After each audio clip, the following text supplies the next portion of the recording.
Assalamualaikum warahmatullahi wabarakatuh. Kami dari kelompok 6 uji komprehensif.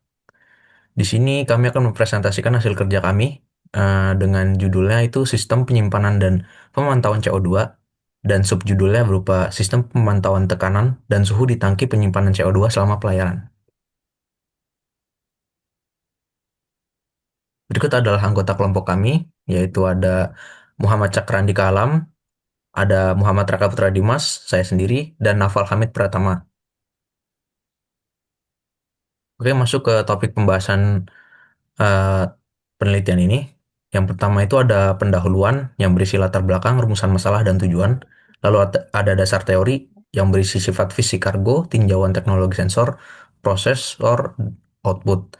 Lalu ada desain spesifikasi yang berisi pemilihan komponen, desain penempatan sensor, skema tangki CO2, alur data, alur kerja sistem.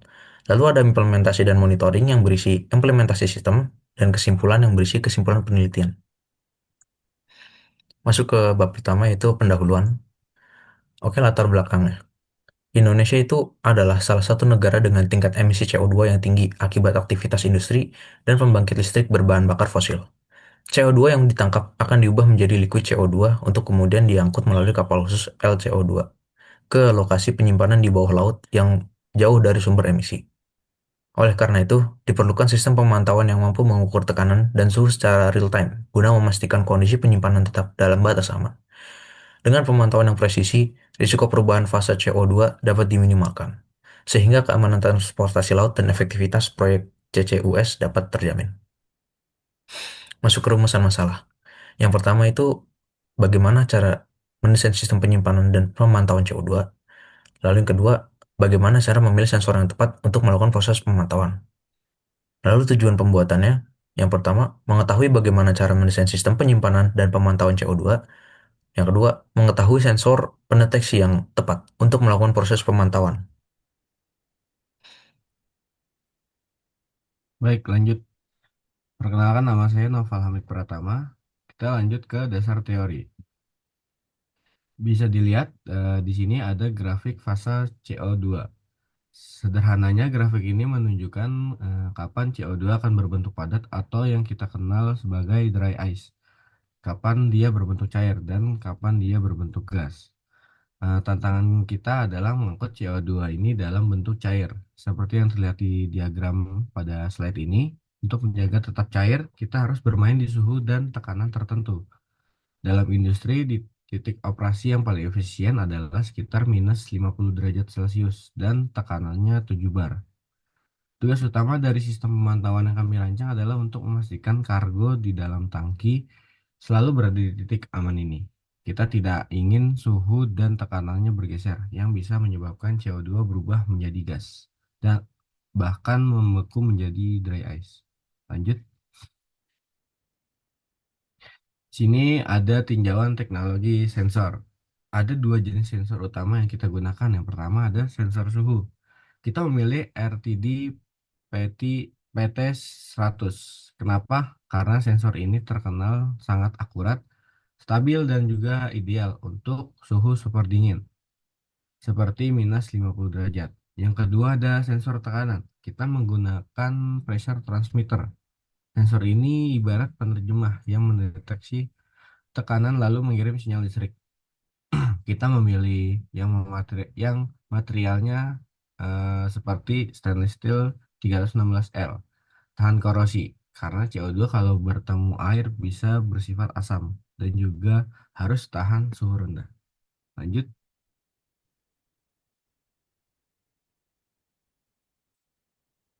Lanjut ke semua data dari sensor tadi akan dikirim ke otaknya, yaitu otak sistem. Kita sebut PLC atau Programmable Logic Controller. PLC ini adalah komputer industri yang sangat tangguh. Tugasnya itu yang pertama, menerima sinyal listrik dari sensor secara terus-menerus. Yang kedua, mengubah sinyal itu menjadi data yang bisa kita baca. Misalnya suhu minus 49,8 derajat Celcius dan tekanan 7,1 bar.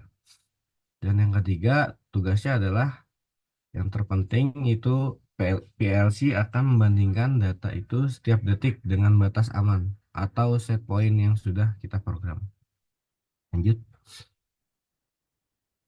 lanjut. Lalu bagaimana kita sebagai mahasiswa melihat data yang diolah PLC tadi?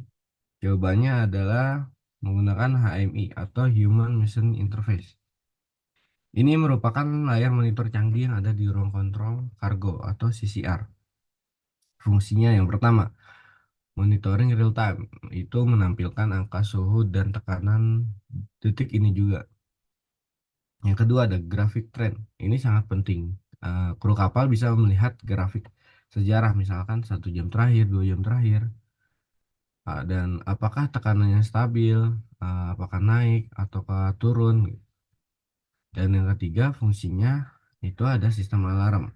Jika PLC mendeteksi ada bahaya, misalkan tekanannya terlalu tinggi atau terlalu rendah, HMI ini akan otomatis menyalakan alarm berupa suara keras dan lampu berkedip untuk menarik perhatian kru. Lanjut. Kita lanjut ke desain dan arsitektur sensor. Sekarang kita masuk ke bagian desain dan arsitektur. Seperti yang sudah dijelaskan tadi, kami memilih RTD PT100 untuk suhu karena akurasinya sangat tinggi. Perbedaan 1 derajat saja bisa sangat berpengaruh. Dan kami memilih pressure transmitter piezoresistive karena sinyalnya stabil atau tahan noise dan materialnya kuat. Lanjut, lanjut kita ke desain penempatan sensor. Untuk sensor tekanan P1, kita cukup memasang satu sensor tekanan, yaitu di bagian paling atas tangki, di ruang uap atau vapor dome. Karena kenapa cukup satu? Karena sifat gas adalah mengisi seluruh ruangan. Jadi tekanan uap di bagian atas itu akan merata. Satu sensor itu juga sudah cukup mewakili. Lalu untuk sensor suhu T1, T2, T3, kita tidak bisa hanya pasang satu. Kita memasang beberapa sensor suhu secara vertikal, yang biasa disebut sebagai sensor tree atau pohon sensor. T1 atas untuk memantau suhu gas atau uap di bagian atas. T2 yang di tengah untuk memantau suhu rata-rata cairan. T3 yang di bawah untuk mendeteksi suhu di dasar tangki. Kenapa harus dipasang berlapis seperti ini? Karena untuk mendeteksi stratifikasi. Stratifikasi ini merupakan kondisi berbahaya di mana suhu cairan di dalam tangki terpisah. Bagian atas dan bawah suhunya berbeda. Ini bisa terjadi jika tangki diam terlalu lama. Bahayanya stratifikasi ini bisa menyebabkan pemanasan tidak merata dan tekanan naik secara tiba-tiba. Dengan adanya 3 sensor di T1, T2, dan T3, sistem kita bisa segera tahu jika terjadi pelapisan suhu ini dan kru bisa mengambil tindakan. Bisa dilihat di sini ada gambar skema tangki CO2.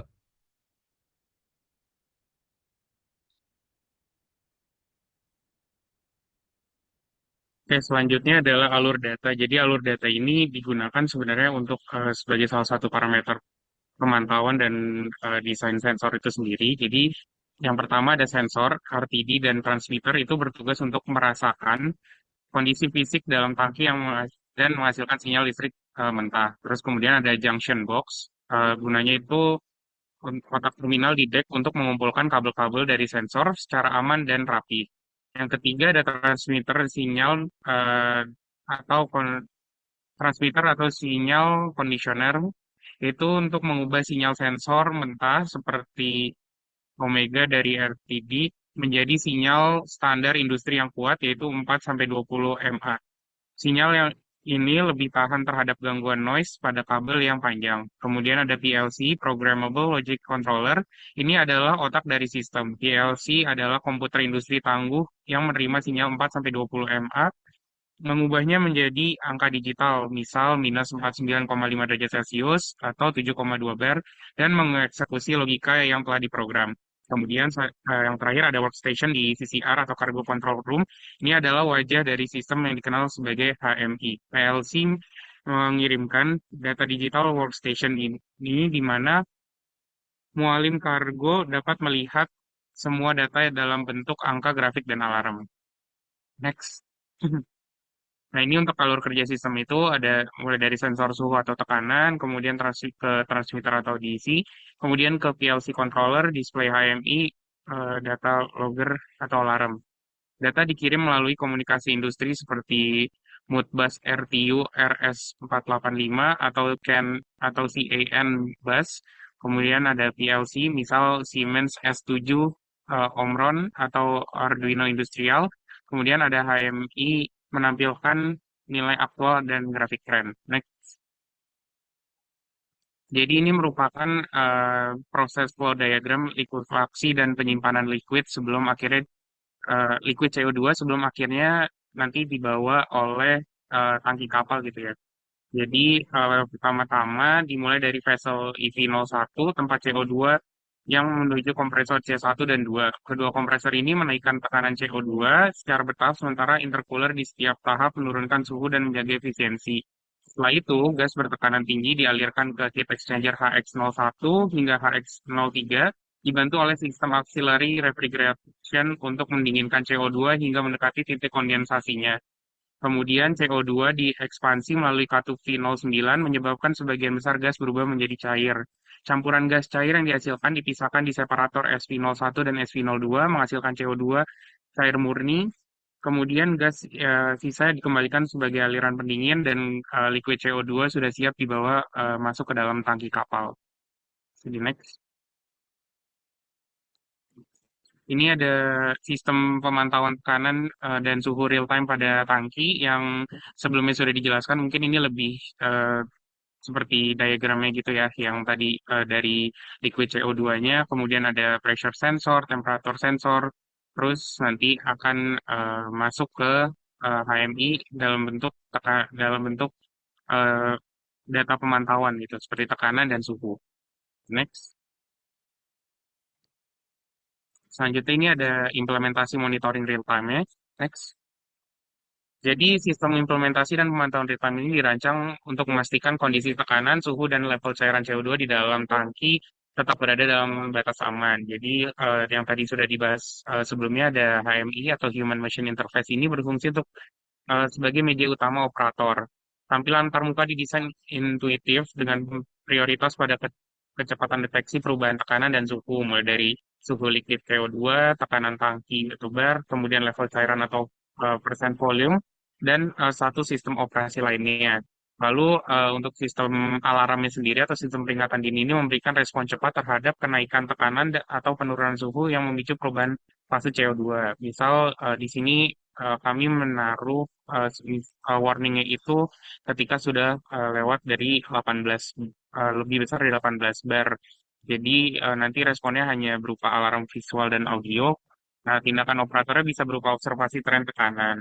Terus ada high alarm lebih dari 19 bar, sistem pendinginan aktif otomatis. Jadi nanti tindakan operatornya bisa berupa periksa sistem kontrol tekanan. Lalu yang terakhir ada critical, itu lebih dari 21, lebih dari sama dengan 21 bar. Itu akan melakukan emergency shutdown atau ESD, hentikan pompa, buka katup venting terkontrol. Nanti tindakan dari operatornya bisa berupa verifikasi kondisi dan isolasi sistem.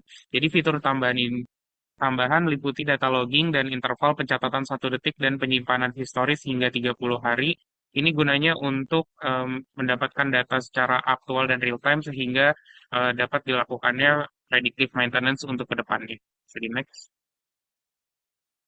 Jadi untuk kesimpulannya, satu, untuk mendesain sistem penyimpanan dan pemantauan CO2 diperlukan pemahaman mengenai karakteristik LCO2 itu sendiri. Dengan adanya pemahaman tersebut, maka kita dapat menentukan komponen dan bagaimana sistem dapat bekerja dengan baik dan benar. Kedua, pemilihan sensor didasarkan pada tingkat akurasi, ketahanan material komponen terhadap kargo, dan keandalan operasional. Oleh karena itu, dipilih sensor RTD TT100 sebagai sensor yang memantau suhu dan pressure transmitter tipe pie- piezoresis, piezoro, piezoresistif sebagai sensor yang memantau tekanan. Baik, terima kasih atas waktunya. Sekian presentasi dari kami kelompok 6.